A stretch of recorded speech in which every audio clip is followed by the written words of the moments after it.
Hello, welcome to our Health Matters webinar. Where do the candidates stand on healthcare? I'm Michelle Levander, Director of the USC Center for Health Journalism. Thanks for joining us today. Together we'll be talking about healthcare platforms, and as we head into tonight's debate in Las Vegas, there will be plenty to discuss and decipher. From newly surfaced videos of Michael Bloomberg talking back in the day about cutting back on healthcare benefits and other entitlements, to speculation about possible compromises by Bernie Sanders when it comes to his healthcare platform. We know that voters' top concerns heading deeper into the primaries remain reducing healthcare costs and prescription drug costs, according to a new Politico Harvard study. And the primary debate is taking place against the backdrop of continued Trump administration efforts to overturn the Affordable Care Act. With this webinar, we'll help equip you, our audience, to understand and tell the stories of how candidates' positions mesh or contrast with what Americans say they want and need when it comes to their own care. Our three distinguished speakers will help us understand this landscape against a backdrop of an aggressively anti-expansion administration.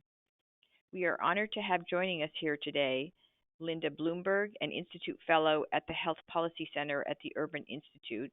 She is an expert on private health insurance, healthcare financing, and health system reform. Alice Miranda Olstein, a healthcare reporter for Politico Pro, covering the Capitol Hill beat, and Yasmin Abutaleb, a national reporter for the Washington Post, who covers health policy with a focus on the U.S. Department of Health and Human Services, health policy in Capitol Hill, and healthcare and politics. Linda, let's get started with you. Why don't you take us through some of the primary candidates' positions? Hi. Let me just get my slides up here. Sorry. Okay. Can everybody see the slides okay? So I'm going to start off with a quick overview of the ongoing health insurance reform debate. On the one hand, many Republicans, including the president, continue to support full repeal of the Affordable Care Act. Following the 2017 legislative failure of that effort, it has been taken up in the courts where it continues. On the other hand, many Democrats, including those competing for the presidential nomination, are pursuing policies along a continuum, from more incremental changes up to a big system-wide overhaul through single-payer policies. And I'll use single-payer and Medicare for all interchangeably here. The Democratic presidential candidates fall into two general categories: public option and Medicare for all. Biden, Buttigieg, Klobuchar, and Bloomberg fall into the public option camp, and Warren and Sanders fall into the single-payer camp. Starting with the public option, I want to make it clear that when the candidates refer to their support of a public option, they are using it as a shorthand for a public option along with a number of additional policies. And I'll come back to those additional policies in a minute. But first, what is a public option? It's an insurance plan that would be structured and administered by the federal government or a government contractor that would offer health insurance coverage in competition with private insurers. Most often, the vision is that this public option would be offered in the non-group insurance market. And when I say non-group market, I'm referring to coverage that's sold to individuals and families outside the workplace, either through the marketplaces or independently. A public option is intended to provide a lower cost insurance option, particularly in areas that are plagued by high premium prices due to insurer consolidation, healthcare provider consolidation, or both. By lowering the underlying costs of providing care, a public option is intended to lower healthcare spending for consumers and the government. Consumers save from lower premiums and out-of-pocket costs. Government saves if there are lower premiums because premium subsidies are tied to the premiums in the marketplaces. A public option is also expected to lower spending growth if, like Medicare and Medicaid, its per capita costs grow slower over time than private insurers' costs. In addition, some expect that the public option could catalyze greater competition among private insurers, thereby bringing the premiums of private insurers down somewhat as well. But how would a public option lower the underlying costs of providing care? Basically, it would pay doctors, hospitals, and prescription drug manufacturers and other providers at prices that are lower than those paid by typical commercial health insurance plans. Lower prices paid to healthcare providers mean lower premiums. Lower premiums save money for the unsubsidized people paying the full premium and lowers federal subsidies as well. Lower prices also tend to decrease consumers' out-of-pocket costs when they go to get care. As I said, a public option is usually envisioned as operating in the non-group insurance market alone, and the non-group insurance market is relatively small. It has about 10% as many people as are in employer-based insurance. So a public option has the potential to lower costs and improve affordability for some people, but alone it would not have a big effect on the number of uninsured.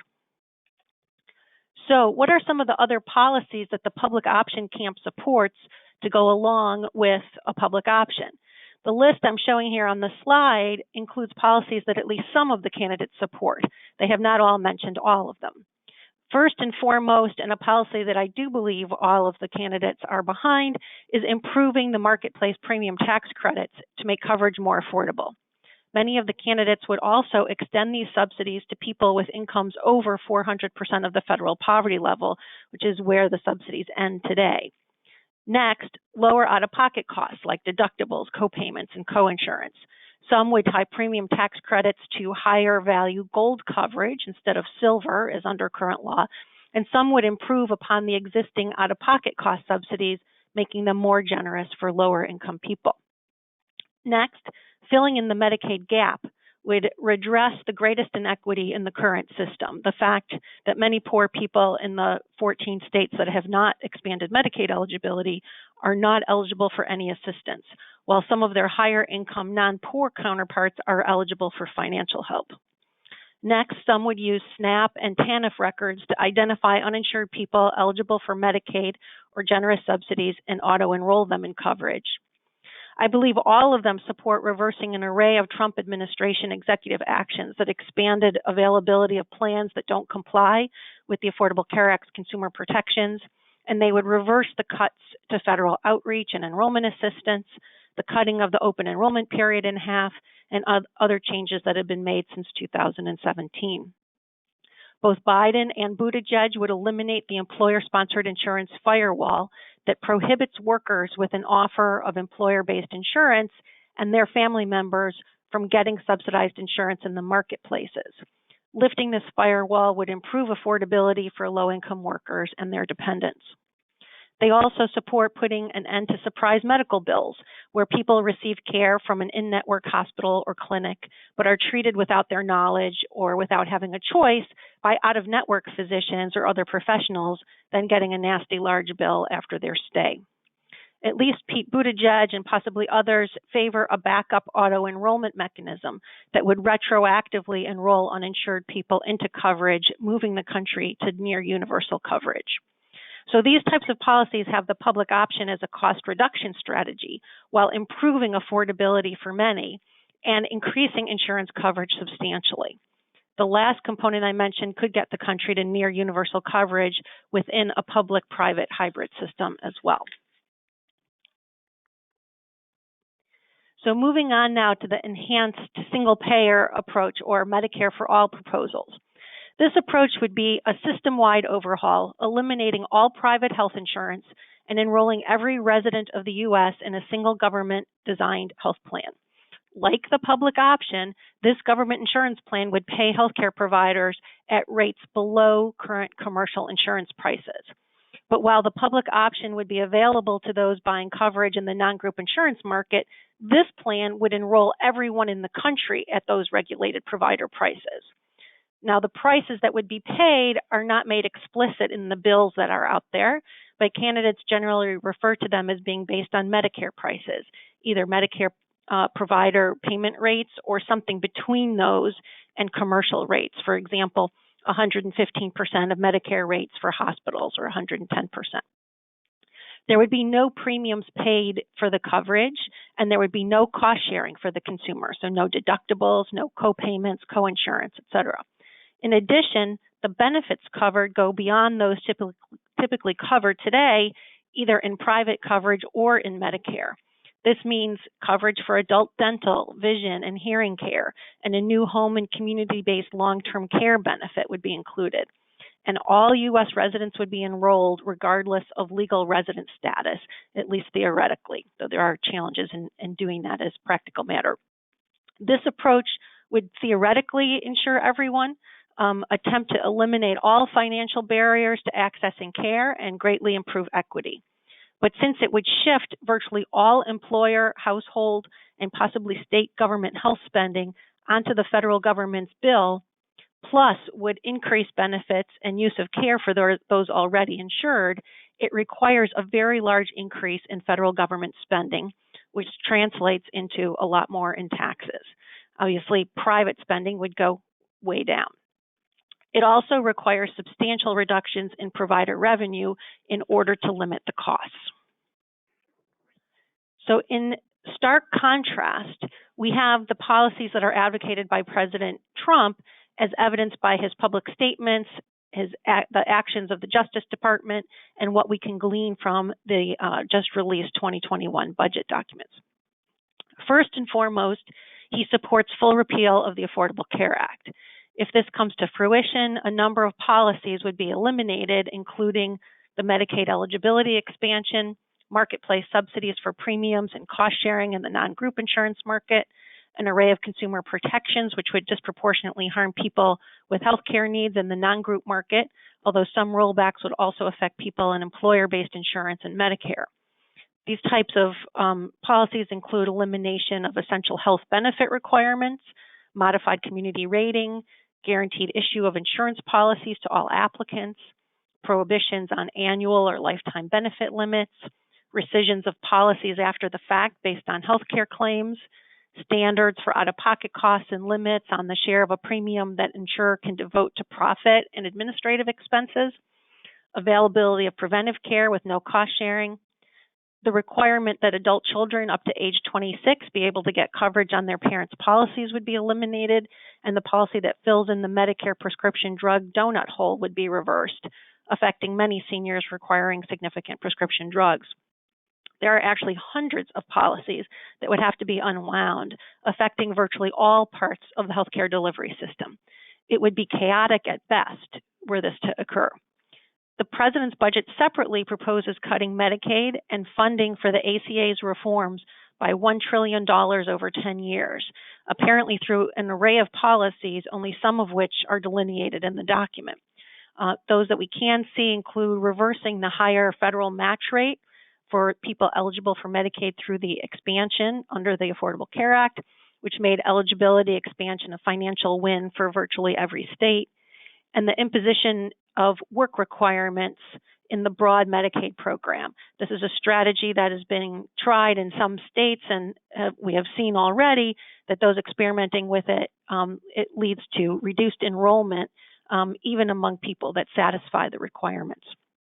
By our estimates, reversal of the Affordable Care Act itself would increase the number of people uninsured by 20 million, and that is before any additional cuts to Medicaid as proposed in the budget.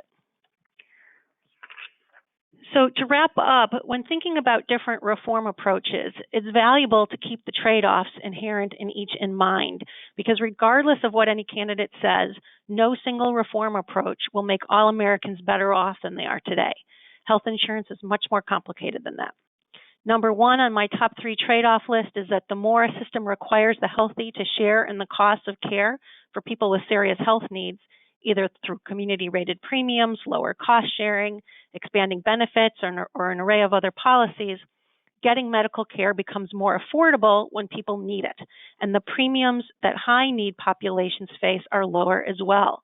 However, at the same time, these approaches mean higher costs for people who happen to be healthy at a particular point in time, either because of higher premiums or via higher taxes. Both the public option and single payer approaches would increase the sharing of costs between the healthy and the sick, with Medicare for All sharing the costs essentially as broadly as possible. The Trump proposals would decrease risk sharing, putting more of the cost back on people needing more care. Number 2 in the trade-off list is that the more generous are the benefits and the lower the premiums and cost sharing provided through a program, And the more people eligible for it, the greater the equity of the system, and the more affordable will be coverage and care regardless of income or health status. Thus, coverage will increase more as well. However, the trade-off is that this improved generosity comes with a higher government cost, which translates into the need for higher taxes. Again, both of the Democratic approaches would increase the generosity of assistance for health care, Medicare for All increasing it the most, with the highest corresponding government price tag. We estimate that a Buttigieg-type proposal would increase federal government health spending by about $1.5 trillion over 10 years, whereas an enhanced single-payer plan would increase it by about $34 trillion over 10 years. The Trump proposals would decrease the assistance compared to today, reducing federal spending on health.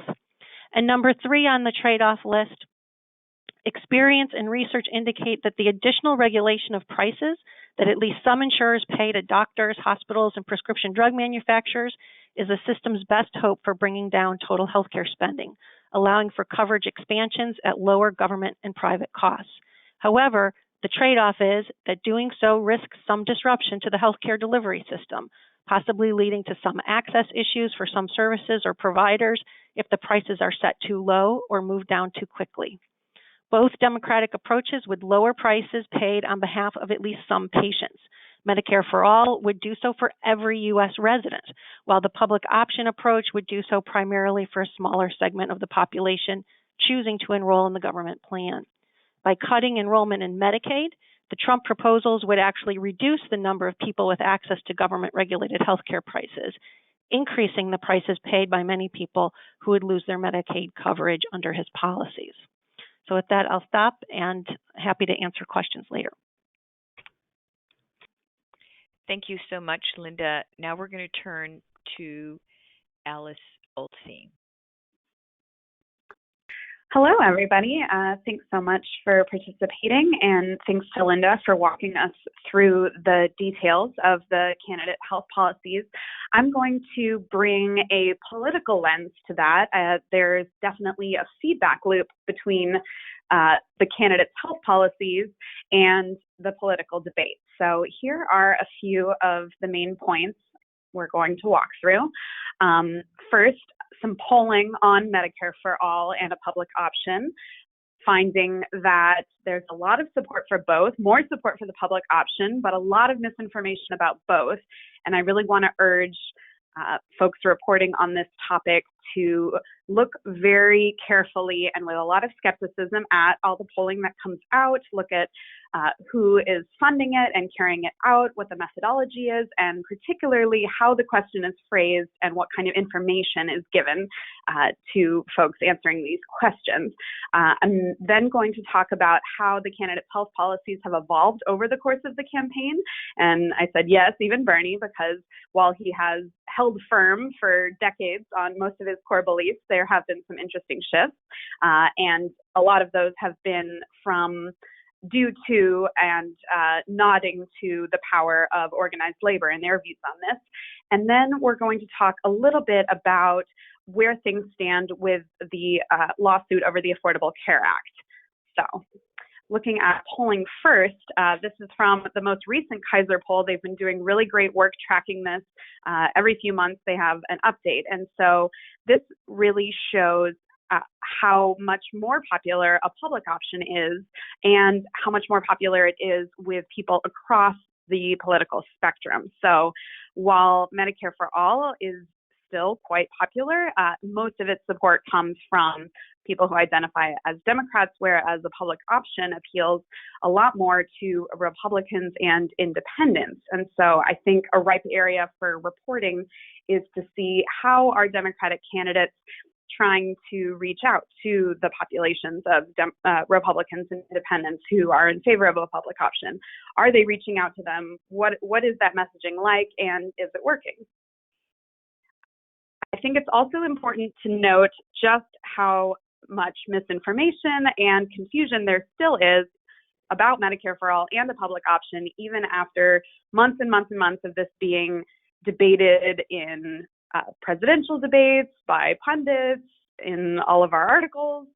So this is from Kaiser's most recent polling in January, and it just shows that there's still a lot of people who incorrectly believe that they would be able to keep their private coverage that they get through work under a Medicare for All system, which would not be possible. And there are also folks who incorrectly believe that they would still have to pay deductibles and copays under Medicare for All when that would not be the case. So it's been interesting to track this over time because it has improved.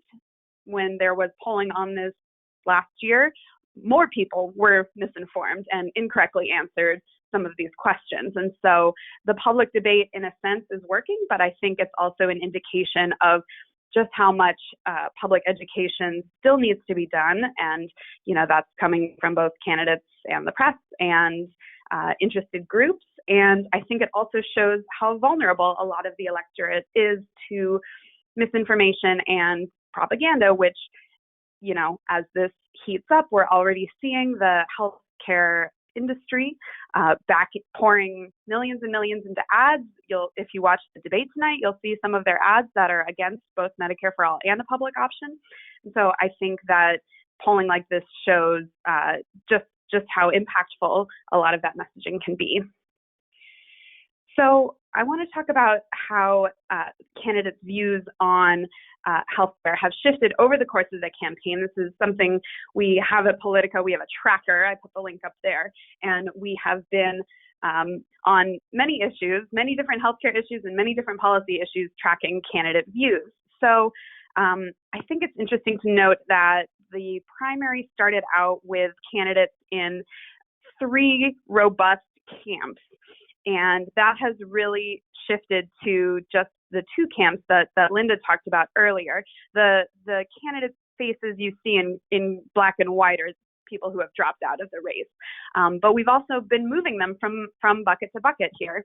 And whereas we used to have a robust group of people who said, look, I believe in Medicare for All, I want to get there eventually, but if we could only get Medicare expansion or a public option, I would be okay with that too. And that group has almost all but disappeared. And we see a real sorting into just the Medicare for All camp and just the public option camp, with the public option camp being a lot larger. And a lot of this has occurred in a context of organized labor speaking out strongly about this and saying, with some unions being strongly pro-single payer and saying, look, if we didn't have to bargain on healthcare, we could put all our bargaining power on raising wages, et cetera. And some unions saying, look, we bargained hard for the health plans we have now. We like them. We don't trust the government to give us something better. So this has really prompted the candidates to change some of their opinions. Some folks like Kamala Harris, who is a official co-sponsor of Bernie's Medicare for All bill in the Senate, even said, look, after I talked to unions, I now oppose this. I am now not in favor of this. So I think it really speaks to the sway labor has. We had a piece on this out this week, and I think it's something very much worth following as we go forward. And Sanders, while he didn't change his stance on Medicare for All, did put out sort of a supplemental piece specifically referring to unions, saying that he would use, if elected president, he would use the National Labor Relations Board processes to force employers with unionized workforces to put any money they're saving on healthcare under Medicare for All back into wages. So I think that was intended to calm some fears among labor about the policy. So turning to the Supreme Court. Now, what has happened is the Supreme Court has said they will not hear the Affordable Care Act case on an expedited basis. And so it's almost definitely not going to come before them until after the election. The Fifth Circuit Court of Appeals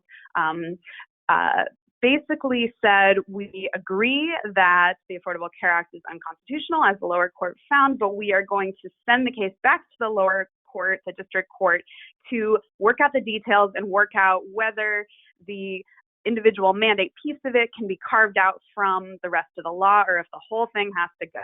And Linda outlined what chaos could ensue if courts ruled that the entire thing has to go. But even if just certain pieces of it had to go, that would cause an immense amount of disruption as well. So the threat is real, but it's remote. It's not immediate. It's sort of hanging over this whole thing. And that has shaped the political conversation on both sides.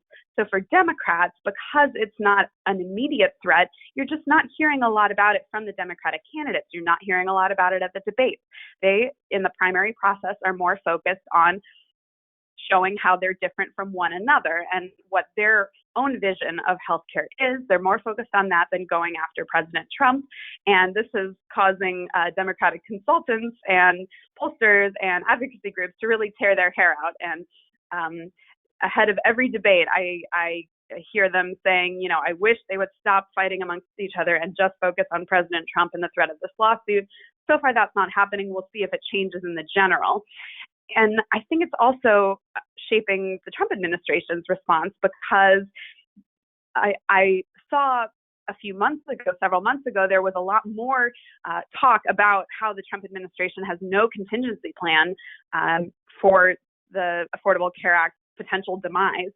And they recently said, I was at a hearing with HHS Secretary Alex Azar on Capitol Hill, and he told the Senate committee that they're not going to release a plan until the court issues a final ruling.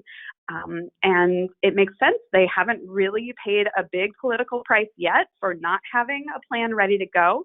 And should they put out a plan, of course, it would be criticized. We have seen what happens to candidates who put out detailed policy plans. They tend to get ripped apart. We've seen that, for instance, with Elizabeth Warren and her Medicare for All financing plan, which got sort of hit from the left and the right.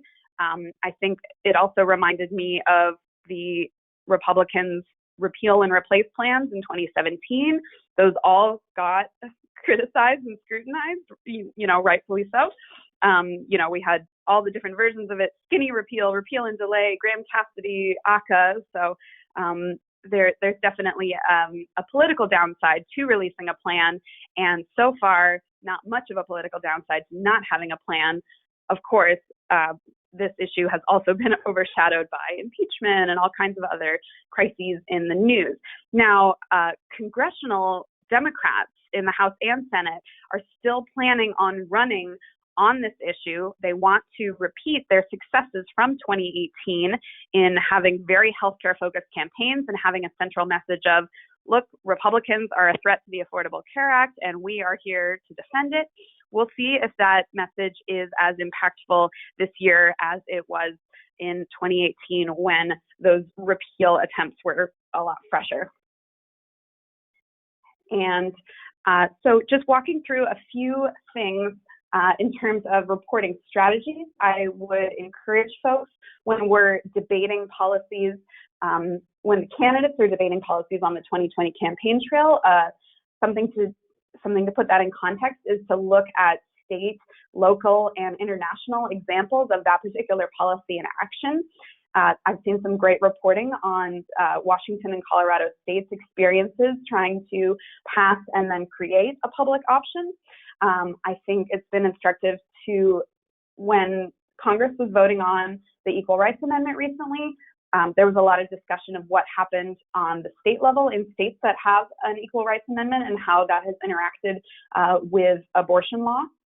And I've really enjoyed a lot of the reports looking at other countries' single-payer or multi-payer universal healthcare systems. There was a great series in Vox recently talking about how what Bernie Sanders is proposing is not quite what we see anywhere in the world.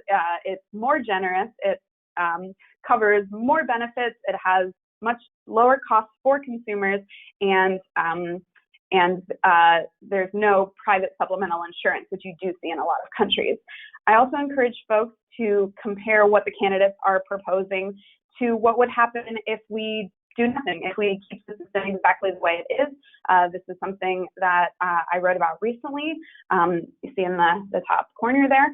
So basically, the conversation about the cost of Medicare for All, it's come up in every single debate. It's going to come up tonight.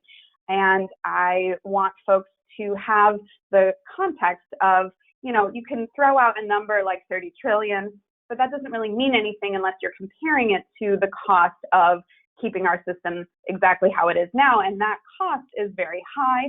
Not only is it very high in terms of government spending, it's very high in terms of human lives. More people are becoming uninsured. Insurance coverage itself is getting skimpier and covering fewer services. So that kind of context is really important for reporters.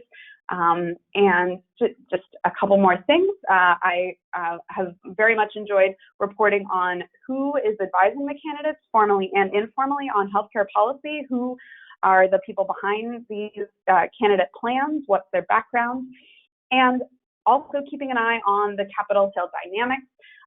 It's important to remember most Senate Democrats and Democratic candidates do not support Medicare for all. So when Bernie Sanders says, well, I'll abolish the legislative filibuster and we can just pass it with a simple majority, he does not have the votes to do that either.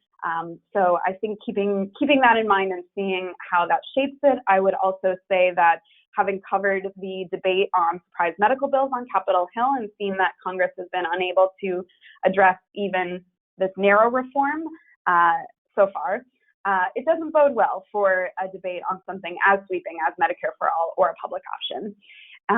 And I would just encourage folks to really fact check and be skeptical of the framing and the assumptions that candidates are saying on all sides. Just some examples, of course, the Trump administration, likes to claim that they're the ones protecting pre-existing conditions. Every news outlet has fact-checked that by pointing to their record, but some of the fact-checking is not that obvious. There are characterizations and assumptions, for instance, that all of organized labor is opposed to Medicare for all, which is not exactly the case. And so I think bringing that nuance in is really important. And with that, I will turn it over to our next presenter. So thank you so much, Alice. We're going to turn now to Yasmin Abutaleb, and she's going to talk about how all this really compares to what ordinary Americans say they want. Hi.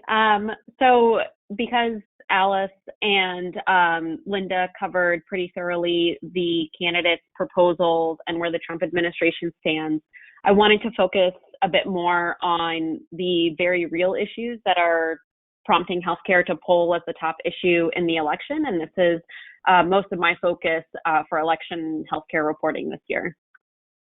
So this is a Gallup poll from January, just about a month ago, which just sort of highlights that healthcare of all the issues is the top issue. So 81% of voters across both parties rated as extremely important or very important.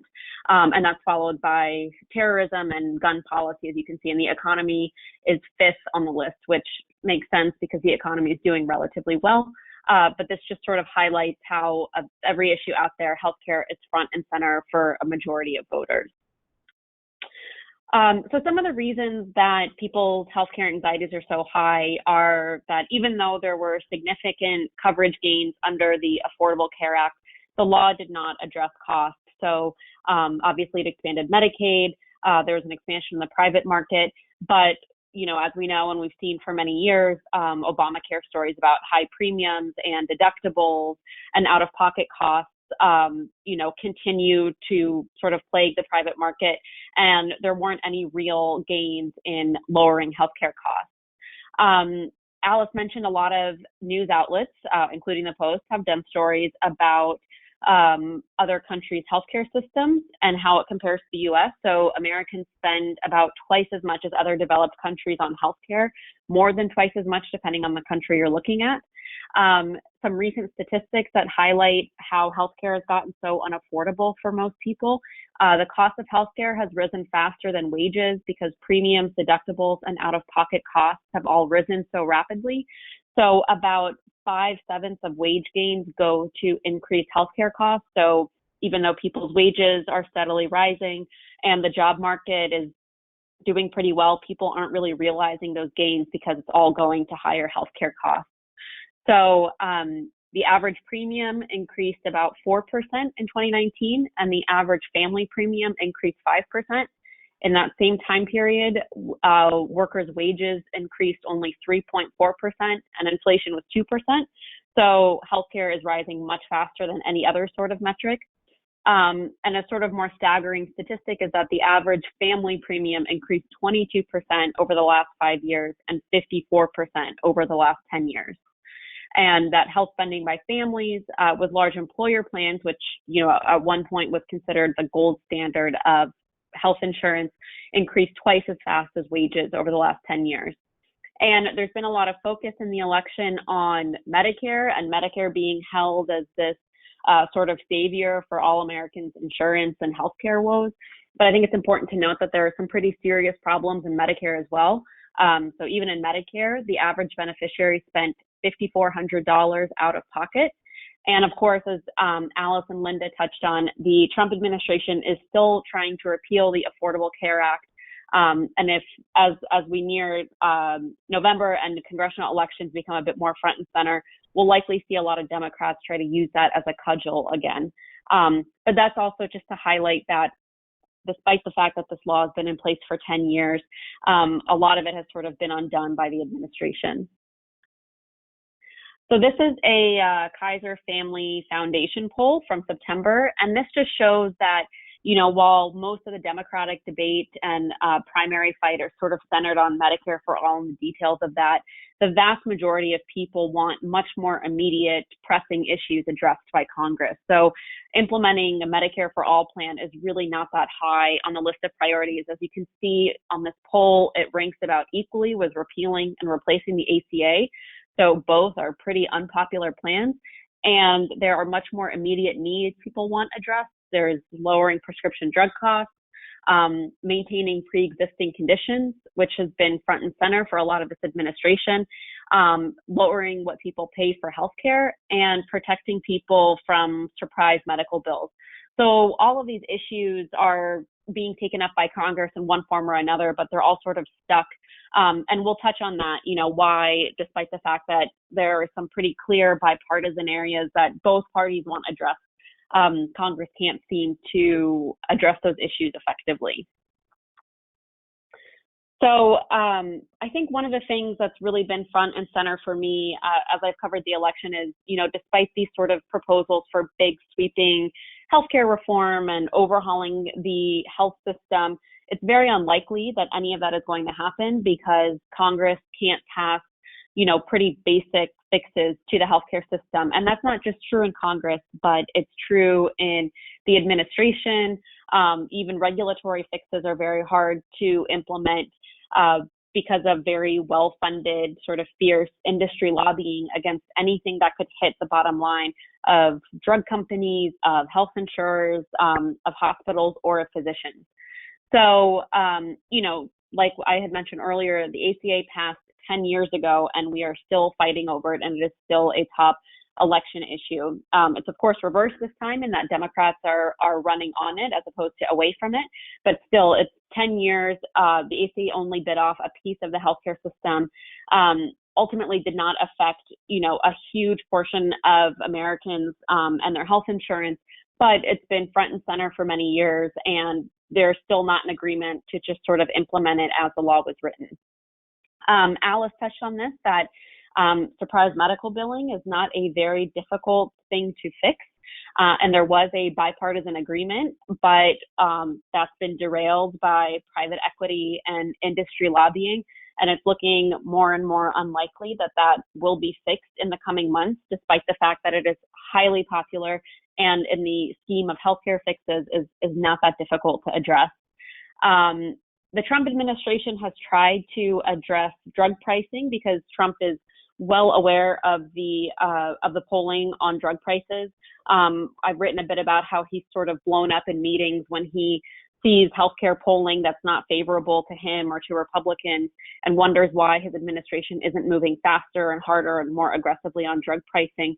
Even a relatively simple fix that they had, which would have required drug makers to disclose the price of their, disclose the list price of their medications and television ads, was stopped by a federal court. And the opinion on that was interesting because it wasn't even that the judge disagreed with the regulation, he actually said he thought it was a good idea, but basically said that the Health and Human Services Department had overstepped its authority. So that just sort of illustrates the power and the money behind drug industry lobbyists. And it's true of, other healthcare industries as well. The administration also has a rule that would require more transparency between hospitals and insurers, and that's being fought tooth and nail in court as well.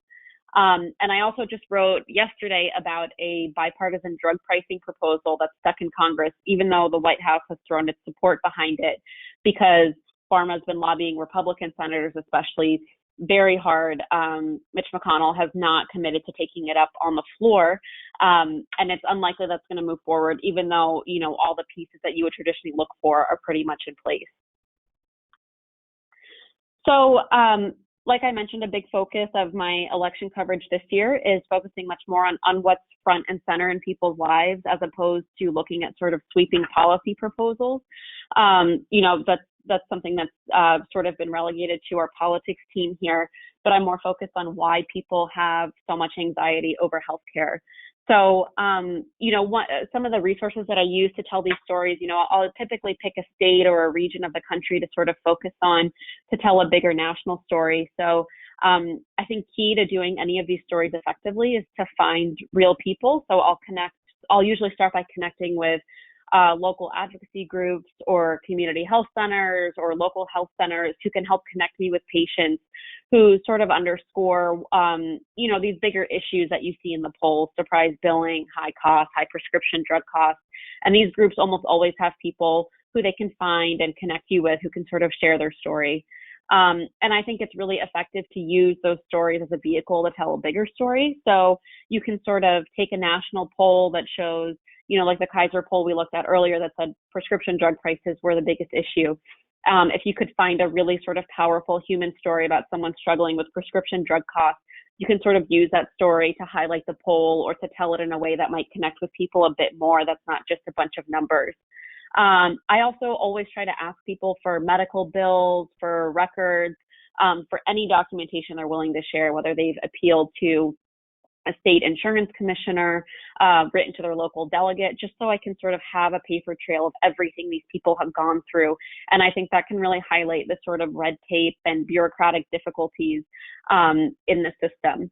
And like I mentioned before, I think a big part of the story is lobbying and understanding what and who is sort of holding back bigger proposals from happening. So local hospital, physician, insurance, industry groups are good to connect with, just to see what's on their radar, to ask them who they're talking to, which lawmakers they're working with, and what are they trying to sort of stop or amend. And then I also, data is a really effective way to sort of bring your story to life and to make it a bit bigger than just one or two people who you found compelling stories for. And like I mentioned earlier, I think national polls and statistics, if you can find stories that sort of highlight what's showing up as people's top concerns, that you can really tell a more powerful story that way. And I want to leave time for questions, so I won't spend too much time on this, but this is a story I did back in November. Alice had mentioned, outlets sort of telling stories of other healthcare systems. So I went to Canada in the fall just to sort of understand how the healthcare system worked. And I wanted to avoid getting stuck in, a big sort of policy description or policy proposal paper, because people wouldn't really relate to that. So instead, I just sort of wandered around this town in Canada, trying to find people who could share their stories of their interactions with the healthcare system, whether they were sort of mundane or extraordinary in some way. So the woman in this picture has had two extremely complicated pregnancies, one of which, almost resulted in the death of her daughter.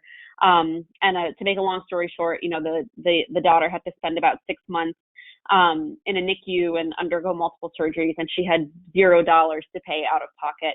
And I think that just sort of highlighted the big differences between, what a sort of even typically pregnant woman in the U.S. would go through versus, this woman who had extraordinarily difficult pregnancies. And I also had examples of people who ended up on long wait lists because there is some rationing in a single payer system. So just trying to highlight both the positives and the negatives of that kind of system. So I'll stop it there and take any questions. Thank you to all of our three excellent speakers. I just want to remind everybody that this is now the time for you to write your questions into our control panel, and we will go ahead and ask them as they come in and as time permits. So, going to start out with a question from Jane Saracen Khan. She says, how do we reconcile the Trump administration's support for protecting people's coverage of pre-existing conditions without having actual health insurance as the administration continues to erode key protections of the ACA and the number of uninsured Americans grows? And by the way, you're all unmuted, so any of you or all of you can chime in. Well, I'm happy to start off. You can't reconcile that because I don't think the support is genuine because, frankly, all of the policies, virtually all of the policies that he has supported would reduce protections for people with serious health conditions. So I think the polling that the others showed is really very clear that there's a lot of support for those protections. But I think a lot of people don't understand that, these protections rely on a number of things because there's the prohibition on excluding conditions. But if you don't have any essential health benefit requirements, then an insurer can offer a policy that doesn't cover whatever it is that you need, and that's not much of a protection at all. Or if they are allowed to charge whatever they want based on health status in terms of premiums, then again, that's not a protection for people when they can't afford it because they're priced out of the market. The same is true for cost sharing standards, right? If you have enormous out-of-pocket costs associated with care, and that's the care that you need, then not having any standards for that to limit that is not going to give you protections for your pre-existing conditions. So I think that there is no reconciling his stated interest in the protections of for people with health conditions when all of the policy changes that he has either put in place through executive action or promoted are the reverse. And this is Alice. I want to agree with everything Linda said and also just note that I think the administration's refusal so far to offer an ACA alternative or replacement plan is key here because the administration would absolutely be within its rights to say, look, we support protecting pre-existing conditions and we think there's a better way to do it than the Affordable Care Act. And that way is blank.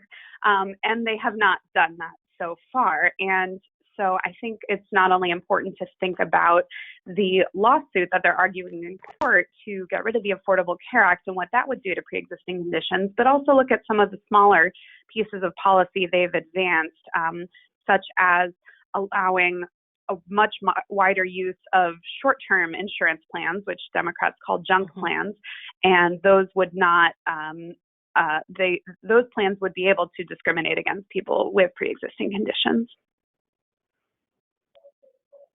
And we have a question from China Vialos, who says, of the candidates proposing a Medicare for All option, have any discussed the role of the health plan and where to shift the employees of currently existing health plans? So essentially, if you are the candidates that support Medicare for All, they would eliminate all of those health plans. They would just private health plans would no longer exist. And because the breadth of the benefits that they would like to cover are so broad, there would really be no place for supplemental policies. So those plans would be eliminated and everyone would be enrolled in the government plan. And this is Alice. This has been a really interesting discussion in terms of the choice argument. So the candidates who oppose Medicare for All have really leaned on the argument that people should have a choice of plans and that this would eliminate that choice by just having one government plan for everyone. And those supporting Medicare for All counter that most people don't really have much of a choice. You are very tied to your job, most of the country, and your job can, lay you off or fire you, and you lose your insurance that way. But also, I think all of us have experienced Even staying at the same job, the plans change from year to year, and we don't always have a choice. Costs go up, different doctors are in network or out of network, and so I think that's really worth keeping in mind and bringing into reporting when we hear these talking points about choice.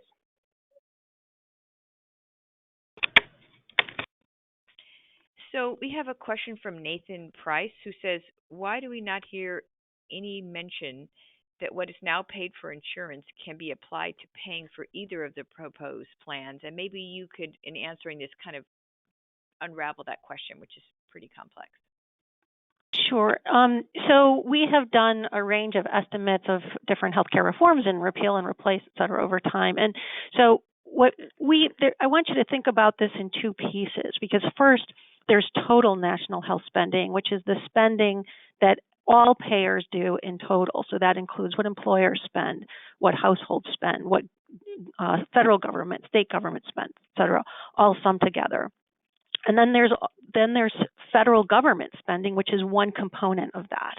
And so when you are moving from one system to another, we estimate, we look at what's going on now, and we simulate what would happen under a reform, and we see the changes in how much these different payers would pay, right? So when we're looking at, say, a Sanders-like single payer approach, we're estimating a whole variety of things, but the increase in federal government spending over 10 years for our most recent estimate is $34 trillion. But when you look at how total spending across the nation, all payers would change, it would only go up by $7 trillion over that 10 years. So total national health spending goes up, but the biggest increase is big shifts from private sector and state government bills onto the federal treasury. So that $34 trillion has to be financed, but presumably because there is savings on the private sector side, there is room to, theoretically at least increase taxes in order to pay for that. So we have to think about it. These estimates do take into account current spending, but unless there is an explicit approach to how you're going to raise these funds from various different taxes, it's hard to do the balance between new taxes and new benefits.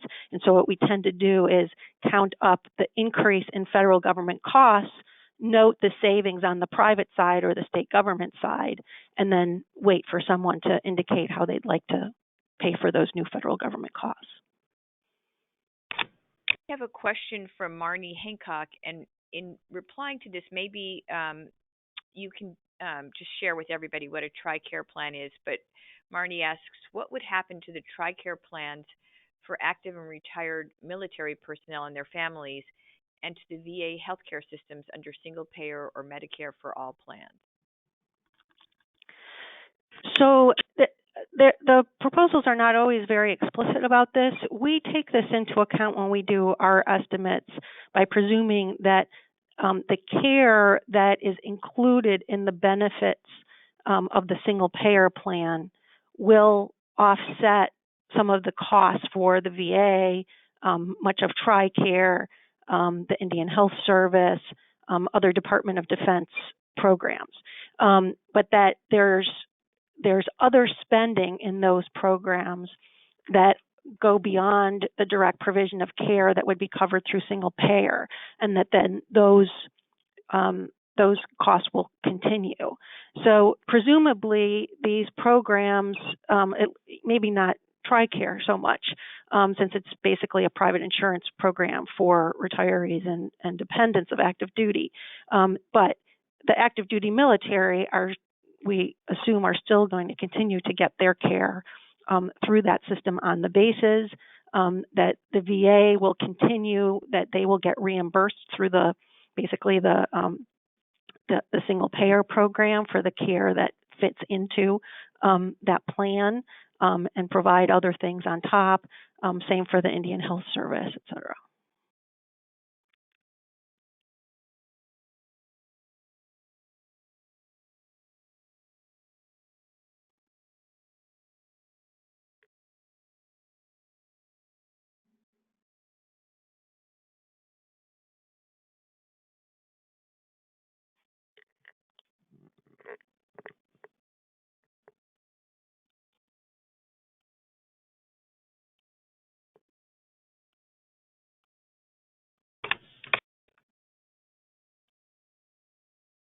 Oh, so I'll ask that question again, which is, given gridlock in Congress, where is the potential for real change if a Democrat wins in November? Is much of the promise in the states, and how far can the states and reforms there go? So I think that that's why it has been really instructive and really important to keep looking at what states are doing. And I mentioned Washington State is launching a public option. A few other states are looking to do the same and are looking to pass that and implement that. States have been really active on the reproductive rights and abortion front on both sides. Red states moving and trying to put through more restrictions, bluer states trying to loosen restrictions on access to abortion. But I think in terms of Congress, we obviously see a lot of gridlock right now with the House in the hands of Democrats and the Senate in the hands of Republicans. I think that control of the Senate next year will determine a lot. So looking at some of those key races could determine the future of health policy. And I also think that this brings into relief what the candidates have outlined that they can do without Congress. And I think that Elizabeth Warren has gone a lot more in depth than Bernie Sanders on what steps she would be able to take while pushing Congress to pass Medicare for all, sort of an acknowledgement that that is a extremely heavy lift. And so outlining the policies she could do through executive action, although many candidates have spoken about that as well. As Linda indicated at the beginning, looking at, first of all, getting rid of a lot of the things the Trump administration has done, but also going further in terms of subsidies and rulemaking, et cetera. We have a question from Indrana Basu, who says, what are some of your preferred sources of data on public attitudes and concerns toward healthcare?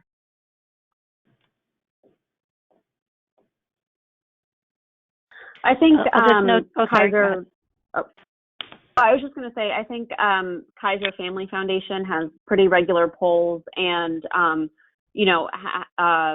runs very sort of sophisticated polling operations, and I think they tend to be sort of the gold standard on both their employer benefits data, how much people are paying, how much premiums and deductibles, and those sort of metrics are going up. And they've got pretty regular polls on what the top issues are for people and where people sort of are in terms of what they want to hear candidates talk about, what they want Congress to address. And I think they get into some pretty specific details about what people are most concerned about. And then Gallup obviously has pretty good sort of general election polling to see what the top issues are. Politico and Harvard put out a poll this morning on some healthcare issues. The Post has a lot of polls related to the election. So most major outlets have their own sort of polling operations, and then there's sort of healthcare institutes that put out, very good polls as well that can help sort of help you have a pulse on what people are worried about.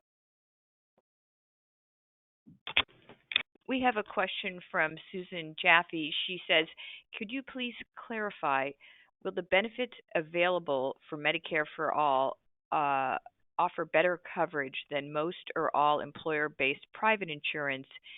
And she asks if you can answer that thinking of, each candidate's different position on Medicare for All. So I'll jump in here. The Medicare for All benefits are very broad. So yes, the combination of additional benefits covered and the elimination of all out-of-pocket costs for the consumer mean that they are the Medicare for All approach that is supported by both Senator Sanders and Senator Warren, because they are both supporting the same bill that has been introduced in the Senate already this year. Would constitute more comprehensive coverage, lower cost for the consumer than, I would guess virtually any employer-based insurance. The non-group insurance available through the marketplaces goes beyond Medicare.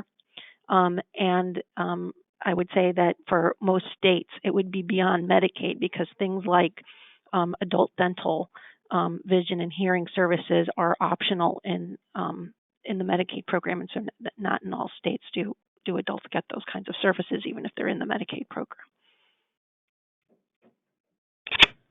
So one final question here. Healthcare policy and crucial differences between candidates can easily lose readers in the weeds. What have you learned as a reporter about what works best to communicate some of this inherent complexity? This is Alice. I think that something we have turned to in order to pack a lot of data and wonky information into a piece is to organize it in the form of a list or a listicle. And so, when Bernie Sanders' updated Medicare for All bill was reintroduced, we read the entire bill and we pulled out, several of the most, important pieces of it that people might miss, and put, went a bit in depth on each one. We've done, 5 things that you're not hearing on the campaign trail about Medicare for All that you should know.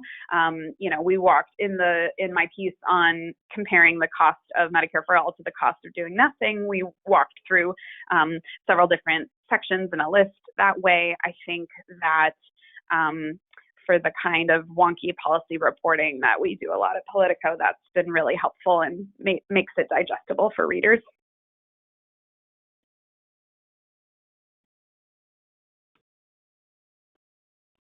Yasmin, did you want to weigh in on that one, or? I think Alice covered it. I just wanted to see if there was time for one more question. Okay. Well, we're going to close now. I want to thank our audience for their great questions and for our really informative speakers. I also want to thank the funders who make this webinar series possible, the National Institute for Healthcare Management Foundation and the Commonwealth Fund. We will be archiving this webinar at centerforhealthjournalism.org, and you will shortly be receiving a survey that asks you your thoughts about this program as well as upcoming ones. Please take a moment to fill that out. I want to thank everybody who's participated and have a wonderful afternoon.